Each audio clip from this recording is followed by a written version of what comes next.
I pozdrav braće, dobrodošli u novi klip. Danas ću vam ljudi pokazati kako da ubrzate Roblox i povećate FPS u Robloxu. Tako da braćo, bacite like da nas YouTube algoritam prepozna i bacite sub da dođemo što prije do 5K pratioca. Prvo što treba da uradite da otvorite vaše postavke, idete na sustav, zatim izaberite obavijesti akcije i izgasite sva obavještenja što vas Windows 10 obavještava jer vam ona puno troše FPS. Zatim se vratite na početnu stranicu i izaberite igranje računalnih igara. Ovdje na Xbox Game Bar izgasite to i način za igre također ugasite. Vratite se opet na početnu stranicu i izaberite personalizacija, spustite se ovdje na boje i izgasite efekte prozirnosti. Također mnogo troše FPS. Idite opet na početnu stranicu, izaberite sustav, idite na pohranu i sačekajte da vam se ovo učita ovdje. Kada vam se ovo učitalo, idite na privremene datoteke i također obrišite sve ovdje što vam je čekirano.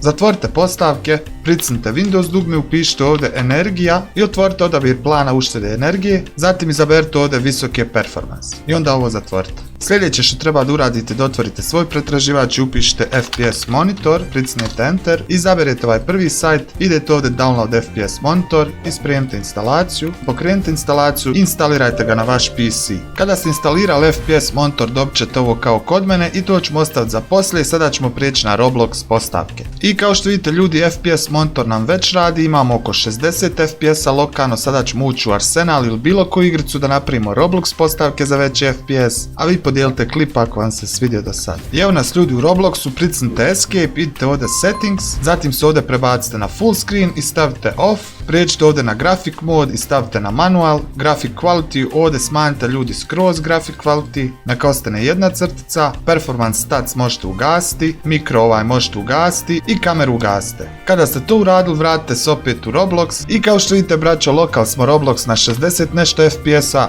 što nam puno lakše daje da igramo i imamo bolji FPS i bolji gameplay. Ako vam se svidio klip, podijelite sa svojim drugarima, a mi se vidimo u drugom klipu i hvala što ste gledali ovaj. Ćao braćo!